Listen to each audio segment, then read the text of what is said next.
अस्सलामुअलैकुम। मेरी आज की वीडियो किसी सियासी स्कैंडल के बारे में नहीं है। मेरी आज की वीडियो किसी सियासी डेवलपमेंट के बारे में नहीं है, बल्कि मेरा आज का मौजू एक ऐसा जहर, एक ऐसा नशा जो हमारी नौजवान नस्ल की रगों में बड़ी तेज़ी से सरायत कर रहा है, जो हमारे समाजी ढांचे को बड़ी बुरी तरह से बर्बाद कर रहा है, जो कमज़ोर कर रहा है हमारे ख़ानदानी निज़ाम को, हमारे समाजी निज़ाम को, और पाकिस्तान के अंदर फहाशी के फ़रोग़ के लिए ये सबसे बड़ा एक टूल बन चुका है। मैं बात कर रहा हूँ टिकटॉक की। टिकटॉक इस वक्त पाकिस्तान के अंदर करोड़ों लोग इस्तेमाल कर रहे हैं, और मैं हमेशा से इस बात का कायल हूँ कि टेक्नोलॉजी के साथ चलना चाहिए, वक्त के तकाज़ों के साथ चलना चाहिए। लेकिन जिस तरह का कंटेंट मैंने टिकटॉक पर देखा, जिस तरह की चीज़ें मेरे नॉलेज में आई, और कुछ ऐसे होशरबा इंकशाफात जब इस पूरे मामले की तहकीक की, तो मैं मजबूर हो गया कि ये अपने सारे ख़यालात में आप लोगों के साथ शेयर करूं। गुज़श्ता दिनों आपने ख़बर सुनी होगी कि कराची के अंदर एक बड़ी मशहूर टिकटॉकर मुस्कान का कत्ल किया गया, उसके 3 साथियों समेत। शायद ये एक बहुत छोटी सी खबर हो, क्योंकि हम आए रोज़ इस तरह की खबरें अखबारों में और टीवी चैनल्स के ऊपर सुनते हैं, क्राइम की खबरें, मर्डर की खबरें, और ये हर समाज के अंदर, हर सोसाइटी में, हर रियासत में, हर मुल्क में होता है। लेकिन जब इस पूरे मामले की तहकीक और इस पूरे मामले की मैं तह तक गया,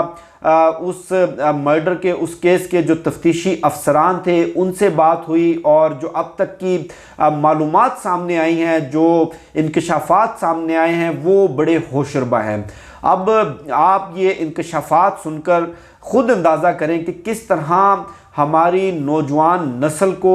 एक तबाही के रास्ते पर लगा दिया गया है। फहाशी लफ्ज़ शायद बहुत छोटा हो, फहाशी की डेफिनेशन आपकी अपनी हो सकती है, मेरी अपनी हो सकती है। किसने कितने कपड़े पहनने हैं, किसने किस तरह का फैशन करना है, हर शख्स की अपनी अपनी डेफिनेशन हो सकती है। लेकिन मैं जिस मसले की तरफ निशानदेही करना चाहता हूँ, मैं जिस बर्बादी की तरफ निशानदेही करना चाहता हूँ, वो आप सुनेंगे तो शायद आपको मामला थोड़ा सा समझ आ जाए। मुस्कान के कत्ल की जो अब तक वजूहात सामने आई हैं, वो बड़ी दिलचस्प भी हैं और बड़ी अनोखी भी हैं, बड़ी हैरानकुन भी हैं। मामला कुछ यूँ है कि टिकटॉक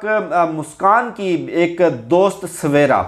और मुस्कान और सवेरा दोनों दोस्त, अब ये जितने भी टिकटॉकर्स हैं आपने देखा होगा कि आपस में बेहद करीबी दोस्त होते हैं, एक दूसरे को प्रमोट करते हैं, एक दूसरे के साथ टूर्स लगाते हैं, कभी नारायण का गान जा रहे हैं, कभी किसी और शहर में जा रहे हैं, लड़का लड़की एक साथ सफ़र करते हैं, एक साथ होटलों में क़याम करते हैं, जो कि हमारे समाजी ढांचे को, हमारी सोशल नॉर्म्स एंड वैल्यूज़ को बड़ी बुरी तरह से तबाह कर रहे हैं। फिर कभी आपने सोचा कि इनका जिस तरह का लाइफस्टाइल इन टिकटॉकर्स का टिकटॉक वीडियोस में नज़र आता है, जिस तरह की इनकी ड्रेसिंग नज़र आती है, जिस तरह गाड़ियों के शशके नज़र आते हैं, कभी आपने गौर किया कि इनका इनकम का सोर्स क्या होगा? क्या टिकटॉक इनको पैसे पे करता है जैसे यूट्यूब पे करता है, या ये किसी कंपनी से उनकी मशहूरी के लिए या उनकी एडवर्टाइजिंग के लिए एज अ ब्रांड एम्बेसडर काम करते हैं? चंद लोग करते हैं, लेकिन जो मेजॉरिटी है इस पूरी कहानी में आपको समझ आ जाएगी। अब जो टिकटॉकर मुस्कान है, मुस्कान का एक दोस्त था रहमान अफ़गानी। अब रहमान अफ़गानी कराची पुलिस के ज़राए के मुताबिक कराची का नामी ग्रामी एक मंशियात फ़रोश, ड्रग कार्टल का डीलर था बहुत बड़ा। मुस्कान और रहमान के दरमियान बड़ी गहरी दोस्ती थी। रहमान उसको अखराजात के लिए, जेब खर्च के लिए पैसे भी देता था, और उसके सारे नाज नखरे, अखराजात उठाना और उसको पार्टियों में लेकर जाना, उसके लिए पार्टियां अरेंज करवाना, और ये सारी चीज़ें रहमान अफ़गानी मुस्कान के लिए करता था। मुस्कान और रहमान के माबैन कुछ इख्तलाफात हुए, कुछ झगड़ा हुआ, नाराज़गी हुई, जिस पर रहमान अफ़गानी ने जेलसी में आकर उसकी दोस्त सवेरा से दोस्ती कर ली, और शायद उसको चिढ़ाने के लिए, शायद उसको जेलस करने के लिए सवेरा के साथ मिलकर एक वीडियो बनाई रहमान अफ़गानी ने, और वो वीडियो उन्होंने टिकटॉक के ऊपर अपलोड की। टिकटॉक पर वीडियो अपलोड होते ही मुस्कान शदीद इश्तियाल में आ गई, गुस्से में आ गई। वो सवेरा के घर पहुंची, सवेरा के घर जाकर उसने झगड़ा किया सवेरा के साथ, उसको मारा पीटा भी, ज़दोकोब भी किया और उसके साथ साथ उसको गालम गलोच भी किया, संगीन नताइज की धमकियां भी दी। जिस पर सवेरा ने अपने नए दोस्त, जो कि साबका दोस्त था मुस्कान का, उसको ये सारा मामला बताया। जिस पर रहमान अफ़गानी इश्तियाल में आकर उसने मुस्कान को किसी जगह बुलाया बहाने से, और जब वो वहाँ पर अपने दोस्तों के साथ पहुँचे तो फायरिंग करके उसने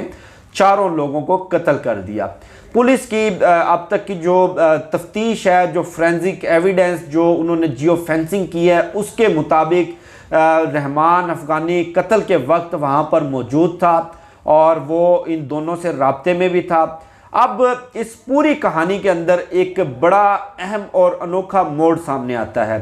टिकटॉकर मुस्कान का मर्डर होता है 3 साथियों समेत, और मरने वाले जो दीगर 3 लोग थे वो भी मंशियात फरोश थे, वो भी नामी ग्रामी मुजरिम थे, रिकॉर्ड याफ्ता मुजरिम थे, और उन सब की डेड बॉडीज़ अस्पताल पहुंचा दी जाती हैं। अस्पताल डेड बॉडीज़ पहुंचाने के बाद जो वहाँ की फ़लाई तंजीम है कराची की, छिपा, वो उनके डेड बॉडीज़ को उनके लवाकिन के हवाले करने के लिए जब उनके घर लेकर जाती है, तो वो टिकटॉकर मुस्कान, जिसके 6 लाख फॉलोअर थे टिकटॉक के ऊपर, जिस पर एक दुनिया मरती थी, जिसकी एक झलक देखने के लिए लोग उसको हज़ारों रुपया अदा करने के लिए तैयार हो जाते थे, चंद लम्हों की उसके साथ एक टिकटॉक वीडियो बनाने के लिए लोग महंगे से महंगा गिफ्ट देने को तैयार होते थे, उस मुस्कान की डेड बॉडी उसके अपने घर वालों ने वसूल करने से इनकार कर दिया। वजह क्या बनी कि मुस्कान के जो पुलिस तफ्तीश और ये सारी चीज़ें सामने आई, उसमें ये इंकशाफ हुआ कि मुस्कान खुद टिकटॉक की आड़ में, टिकटॉक के धंधे के पीछे मंशियात का धंधा चला रही थी, जिन्स का धंधा चला रही थी, और ये एक पूरा कार्टेल था। जैसे कि मैंने जीसी यूनिवर्सिटी वाले वाक़े के ऊपर भी एक रिपोर्ट आपके साथ शेयर की और कुछ इस तरह की चीज़ें शेयर की। उसके बाद मुस्कान के घर वालों ने उसकी डेड बॉडी लेने से इनकार कर दिया, और वहाँ की जो लोकल एनजीओज़ या फ़लाई तंजीमें, छिपा वगैरह, उन्होंने उसकी चंद लोगों की मदद से उसकी तदफीन की, उस टिकटॉकर की जिसके 6 लाख फॉलोअर थे, जिस पे एक दुनिया मरती थी। अब आप अंदाज़ा लगाएं कि लफ्ज़ फहाशी एक बहुत छोटा लफ्ज़ है। एक बाकायदा ऑर्गेनाइज्ड कार्टेल के ज़रिए, ऑर्गेनाइज्ड माफिया के ज़रिए हमारी नौजवान नस्ल को आइस, चरस, शराबनोशी और हीरोइन के नशे पर लगाया जा रहा है, और उसके लिए टिकटॉक का प्लेटफॉर्म इस्तेमाल किया जा रहा है। हमारा पूरा समाजी ढांचा तबाह किया जा रहा है। किस तरह कि आज नौजवान नस्ल, पैसा हाथ में आएगा, शोहरत हाथ में आएगी, तो उन्होंने माँ बाप की तो नहीं सुननी, उन्होंने ख़ानदान की तो नहीं सुननी, उन्होंने रिश्तेदारों की, असातिज़ा की, दोस्तों की तो नहीं सुननी। वो बिल्कुल मादर पदर आज़ादी का एक पूरा माहौल इंट्रोड्यूस करवाया जा रहा है, जिस पर पीटीए ने भी एक्शन लिया। इस बढ़ती हुई फहाशी पर वालिदैन भी इस पर शिकायत दर्ज करवा चुके हैं। पीटीए एक मरतबा टिकटॉक को बैन भी कर चुकी है, पाबंदी भी लगा चुकी है, उनको बाउंड भी कर चुकी है कि आप ये फाश मवाद, आप ये इस तरह का घटिया मवाद जो कि पाकिस्तान की सोशल नॉर्म्स एंड वैल्यूज़ के ख़िलाफ़, हमारे फैमिली सिस्टम के ख़िलाफ़, हमारे कल्चर के ख़िलाफ़ है, उसको यहाँ से रिमूव करें और कुछ ऐसे फ़िल्टर्स लगाएं, वगरना टिकटॉक को बंद कर दिया जाएगा। उसके बाद टिकटॉक ने कुछ यकीन दहानियाँ करवाईं जिस पर पाबंदी हटा ली गई, लेकिन मुस्कान मर्डर केस के बाद पीटीए के चेयरमैन को इस पर नोटिस लेना चाहिए, हुकूमत को इस पर नोटिस लेना चाहिए। हमारे जितनी भी इंटेलिजेंशिया से मुराद हमारे दानिश्वर, हमारे सहाफ़ी, हमारे सोशल एक्टिविस्ट, हमारे लॉयर्स, हमारे वालिदैन, सबको अपने बच्चों पर नज़र रखनी चाहिए कि वो आया टिकटॉक इस्तेमाल कर रहे हैं तो किस तरह का मवाद देख रहे हैं, किस तरह का मवाद पैदा कर रहे हैं, ये पैदा करने से मुराद किस तरह का कंटेंट जनरेट कर रहे हैं, और इसके ऊपर स्ट्रिक्टली चेक एंड बैलेंस होना चाहिए। मुझे शफकत अली को दीजिए इजाज़त, इंशाल्लाह फिर नेक्स्ट वीडियो में मुलाकात होगी। पाकिस्तान जिंदाबाद।